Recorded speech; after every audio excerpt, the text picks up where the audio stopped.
I'm Sean Shiles of fantasyanalyst.substack.com, doing my third draft review. I did the FFPC, kind of talked about the first four rounds, and I did the National Fantasy Football Championship.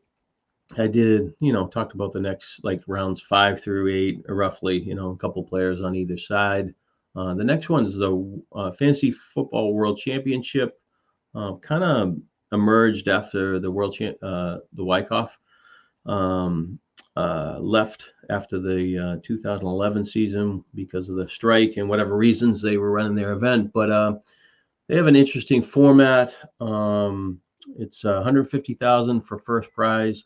I think they're similar. I didn't see the entry fee. It's probably similar around 1750, maybe 1950. I'm not 100% sure, but in somewhere in that range, 20,000 for second.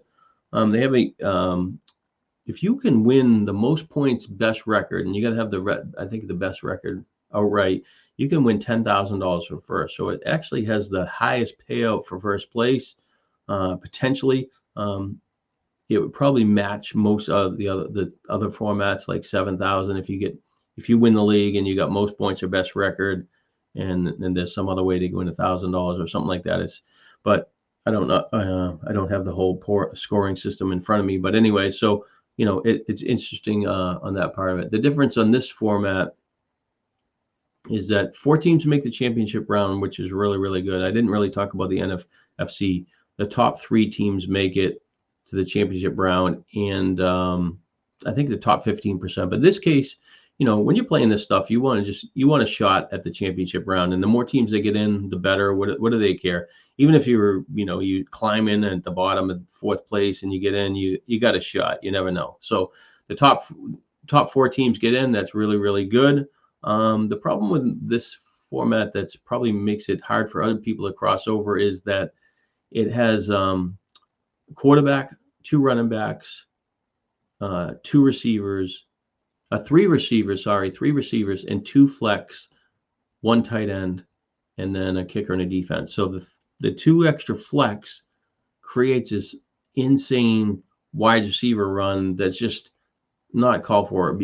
So it makes it difficult for people to do this format. I think there's a learning curve. The drafts are totally different. And I honestly thought that the Wyckoff had the kind of the best foundation of standard rules. No gimmicks, and just kind of straight up. And that extra flex, I think that hurts their growth. I don't agree with it. I've mentioned it a couple times, but it's their game, and they chose to keep it and keep their little niche of players. But their competition of the FFPC has terrible rules for the playoffs and the bye weeks. Don't really aren't progressive for the players in some of their decision making, in my opinion. So I think that the FFWC could capitalize on that with some changes to their game and some other things that they would need to work on to improve their overall process. But anyway, so I'm going to take a look at the draft board here. This is draft actually happened last night. It's when you first see it, it's like, is this just insane? I mean, the first 2 quarterbacks didn't get drafted till the 6th round.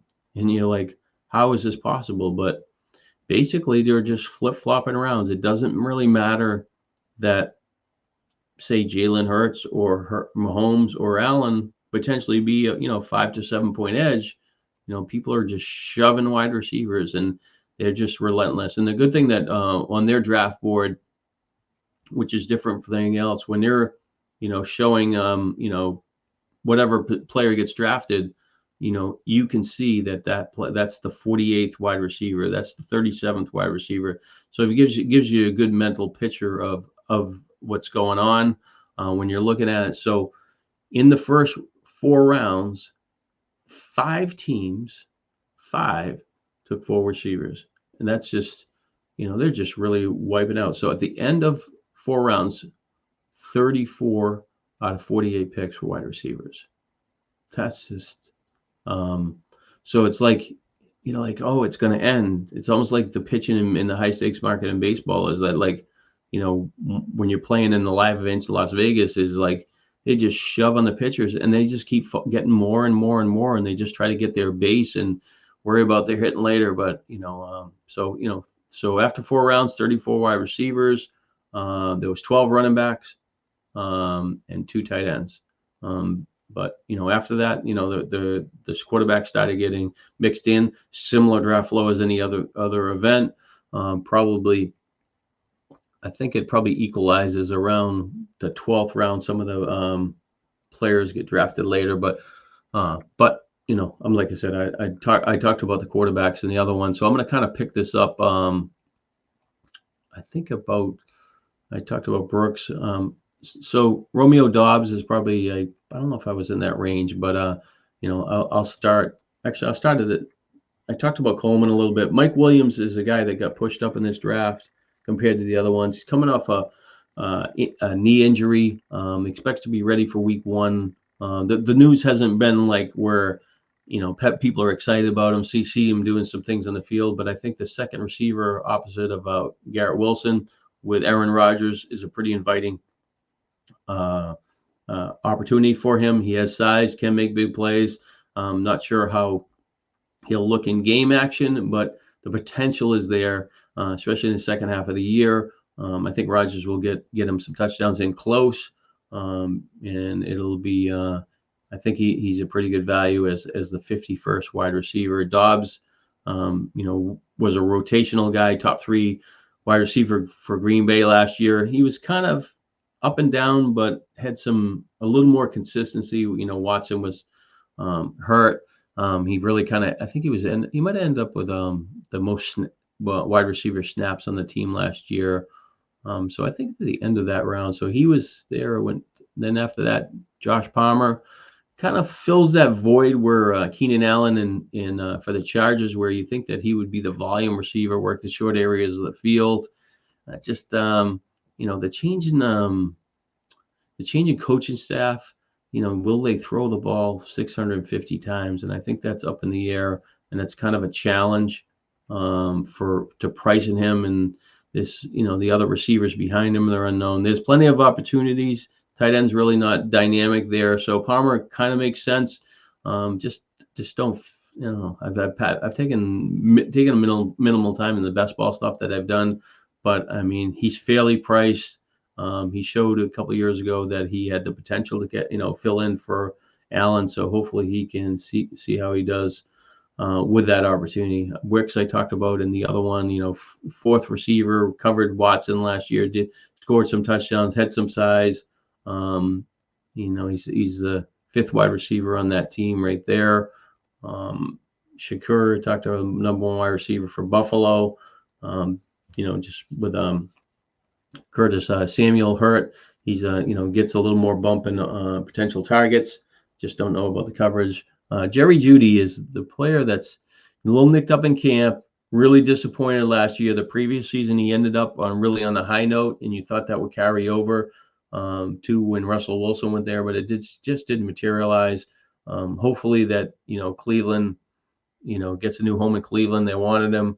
With Watson, he can figure out maybe he can be that that play that Fuller road. Fuller he had a good season with when he was with Houston, but Jeudy is a player that seems undervalued, but there is an unknown of they have pretty good 2 other good receivers at 3 and 4 there that he's not a lock and he needs to prove himself. Rashid Shaheed is nicked up, made some big plays and had some games last year. I think most of them at home. He's 57th receiver drafted. I'm more in the A.T. Perry camp, I guess, there because he is nicked up, but he will be a tough start if you had to play him like at that second flex position in this format. But he's just, where he finished last year, he probably outperformed his current ADP, and I think that's priced into his draft point. It's the same with Curtis Samuel. Brandon Cooks seemed like he would be the guy to gain some momentum, with CeeDee Lamb, potentially holding out, but you would think they would get a contract done. I don't know if they're waiting for Chase to get done or Lamb to get done or whatever they're going on. These Ayuk to get. They're just one guy signs and then we have it's just so it's real messy that these things are lingering with like almost 2 weeks to go for the start of the season. But Cook scored like 8 touchdowns last year, but he really didn't approach what he thought he would from his other previous seasons when he had 1,000 yards multiple seasons. But he has the resume to kind of do it. Linked up with some sort of injury that's could be a little bit of a factor. Mitchell of Indianapolis, Josh Downs' injury kind of bumps him up a little bit and creates a little bit of opportunity, a little higher opportunity for him, but I'm not sure that he's going to get more snaps than Pierce. Pierce is a guy that kind of overlaps a little bit, but he might block a little bit better, and he has size. So in last year, he led the team in snaps. So Mitchell had ranked lower than most early in the season. Like I gave minimal catches because it's early in the season. I didn't know the rookies that well, and I did the projections before I did the research. But the Downs injury definitely helps him, but I still don't think he's much more than a 40 catch guy. Talent wise, he probably has a higher ceiling. Team wants to run the ball, but we'll see what happens right there with him. Tyler Lockett, is nicked up a little bit. Got a solid resume. Wasn't really that explosive last year. Didn't have enough impact games. But his little, I'm not sure if it's a knee or something, whatever's going on with him. But I think it's minor. But I think he gets discounted there. But he is a veteran, proven guy. So I don't consider him safe. But Najigba gets drafted 41st, and he gets 20 wide receivers later. Lockett has a better resume and probably is the wide receiver 2 in that offense. Just need to make sure he's going to be okay for week 1. Dotson scored 7 touchdowns in his rookie season. Last year he didn't, kind of underperformed. Only had a couple good games mid-season. Change in quarterback play. The reports, I believe, are positive. He's a decent player, tough to time. We'll see how that works out there. Gabe Davis, if he played for Buffalo all those years, he showed scoring ability and he showed the ability to make some big plays. But last year he had so many like either completely empty 0 games or minimal catch games that he was a black hole in a fantasy lineup in too many weeks. And he's probably the 3rd receiver, probably fourth receiver in this offense, maybe even 5th between ETN. Kirk's going to catch more. The tight end catch more, and I like the rookie there. Higgins. Sorry, I'm searching for the same guy that I was in the other draft. Where is he? Keenan Allen. So Conkey, Smith-Jigba, Kirk, Brown, Brian Thomas. I don't know why I can just having this mental block over these names here, but so I think Brian Thomas will even get more targets to him, but. As an extra receiver, his overall production with Buffalo, even though with the ups and downs, he probably ranked higher than that. Josh Downs coming off an injury. Douglas for the Patriots not score enough touchdowns. Possession type receiver, just not the guy that's impactful. Maybe one play for a couple weeks. Bridget get 5 for 50, 5 for 60. Rookie quarterback, there's no reason to fight for that type of guy. Thielen was really, really good at the beginning of last year, really surprised, and he kind of disappeared. The change in wide receiver core there kind of points to him to have less chances, but with Johnson a little nicked up, he might get more out of the gate than expected, and especially with Mingo and the other rookie wide receiver that they drafted this year, wherever he is, he's here somewhere, but he, he should maintain something, but he's still, he's kind of a better than Douglas resume, but not as exciting. And will Carolina's offense be better? Darnell Mooney disappointed last year. He had a couple of years ago. He had 140 targets, had 5 catches in a lot of games. Didn't materialize with Fields last year. Changed to Atlanta and Cousins potentially gives him a better opportunity. Might be better than. I would think that, in like Douglas, he would definitely go ahead of, and probably Josh Downs is as far as like done it before. Thielen's, got a better resume, but he's getting older. I think it's Jalen Polk of New England. Just I'm not interested in any New England receiver just because I don't know what their offense is going to be.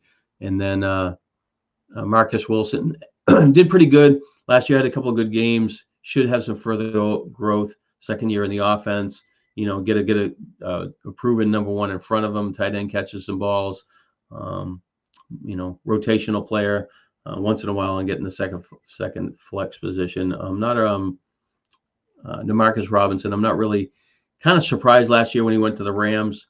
Don't know if that's repeatable. I mean, he did look pretty good, but he was with Kansas City for a few years and he just didn't reach that ceiling. So I'm not 100%.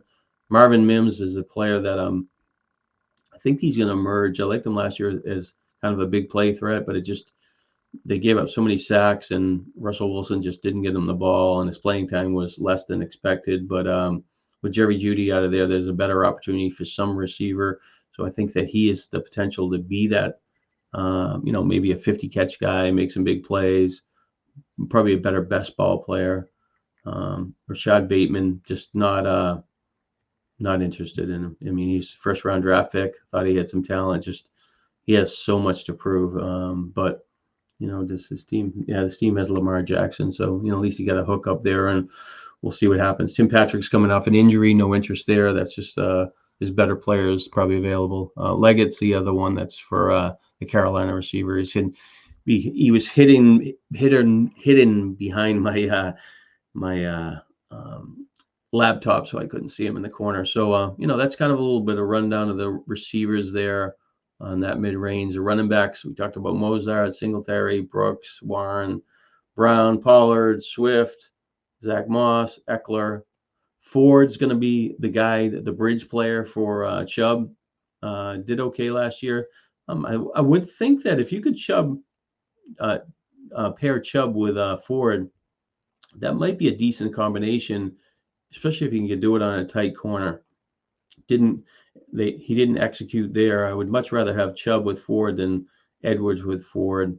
But Ford's gonna be the guy that's got the lead role until Chubb returns, and when he returns, we're not 100% sure. He did catch some balls last year. Talked about Edwards, boring guy, three-way split, messy. Talked about Benson.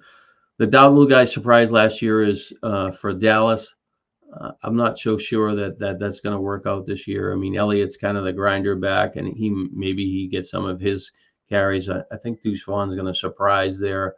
I'm going to stick to that. I'm going to be against the grain. Nobody else is going to really say that. He's small back, but he's a little bit faster, kind of a pass catcher, change of pace runner. People think that he's too small to play in the NFL, but when he was in college, he had a year where he touched the ball 300 times. McLaughlin showed flash beginning of the year for Denver last year. Looked like he kind of got in the way of Javonte Williams out of the gate. It was kind of a problem then. So that when you go into the last draft season, you kind of thought the Denver situation was a two-way split, and he made it a three-way split, which made it worse. And I think he did enough last year and showed big playability where it's going to continue to linger there. Tyler Algier, everybody's taking Bijan Robinson. I think Algier is going to get on the field more than people think, but this team, paired them together, and I think that would do exactly the same. I want to make sure I handcuff those two players. This guy did a nice job with his running backs, quarterbacks, and we talked about some of his players earlier. I'm sorry, I'm thinking this guy's the same as I think the other guy had in the other draft. I was thinking the FFWC. I think he had a similar structure, but I could be losing it too. Irving of Tampa Bay, Bucky Irving has been getting some decent press. Same thing, and this guy handcuffed him to White. I would do the same. The reports have been positive. I think White's a guy that I really like. I have handcuffed him multiple times, just in case in the best ball formats. Davis is a bigger back for Buffalo. Not sure what his role is. Josh Allen gets a ton of touchdowns. Cook doesn't get a lot of touchdowns and get the catches. But Davis potentially could push Cook to the sideline, especially in close on the scoring plays. So that's kind of a problem. I don't, but he's not a bad stash if Cook had an issue. Charbonneau. Last year he really was. He had a couple chances to get starts last year. He really, I think he had one decent game, but it really wasn't a difference maker.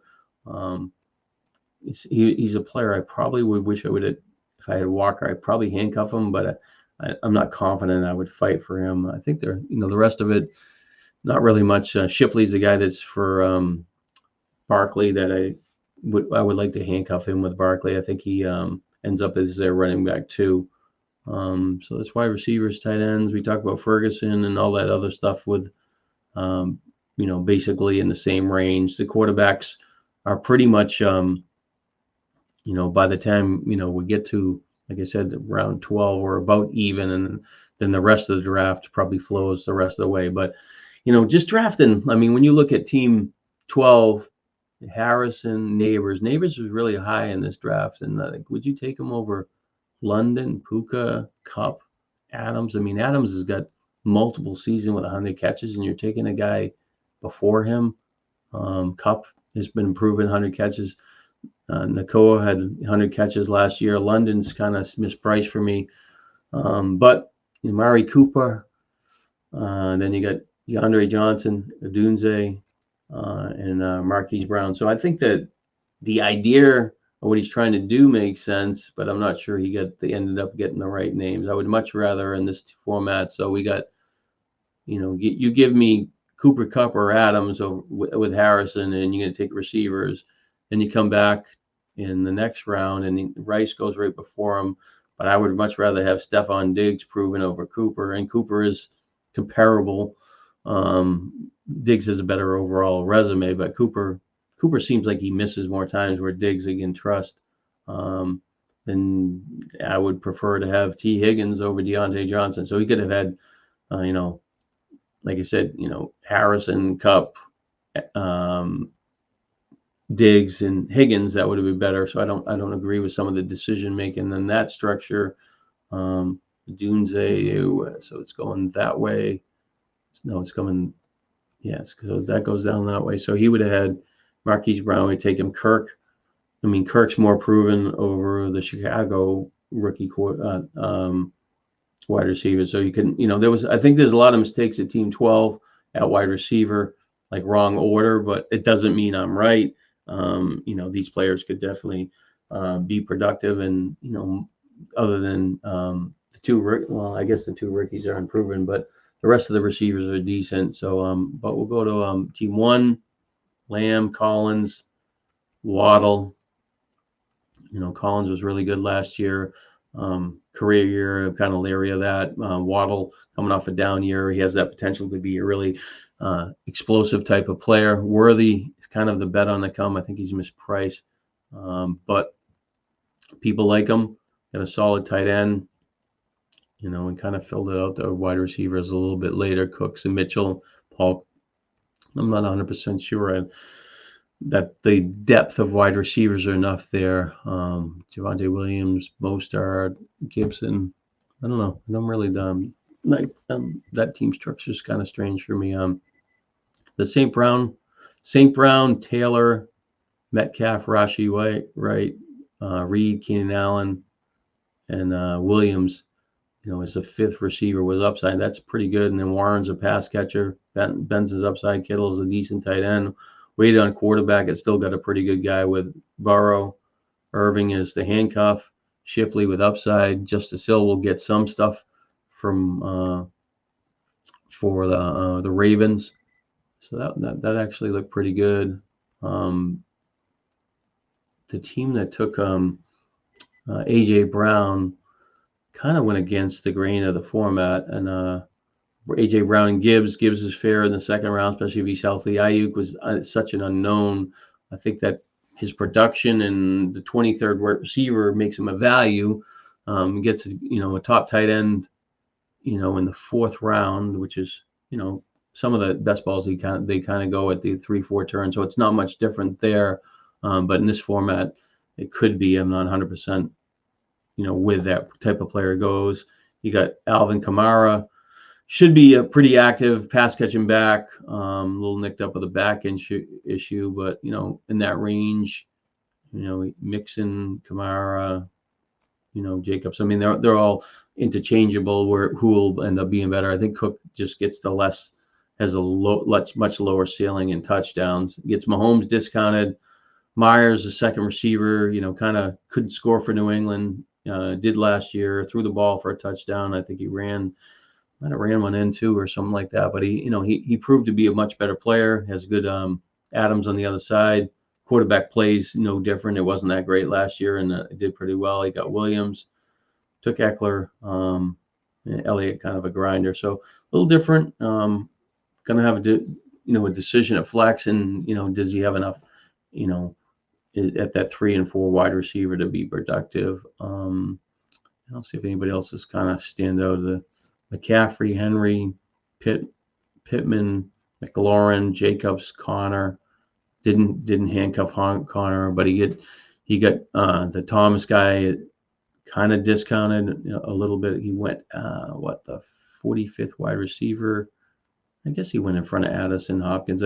That's more of the flow that he should go than compared to I think that Sutton has a better resume, but it's kind of in that range. But this, like I said, this format's a little bit different. I think it really favors the players that play it a lot. They're willing to, kind of really sacrifice the running back position with the hopes of everybody else coming along for the ride, which improves their chances of getting their running backs later. And in addition, they know when that the wide receiver inventory drops off, and if the running back position doesn't, especially if the RB2 position isn't there, they can still get a pretty good edge at quarterback if it breaks right. And the tight end, I think they're at the mercy of however it flows, not really going to fight for it.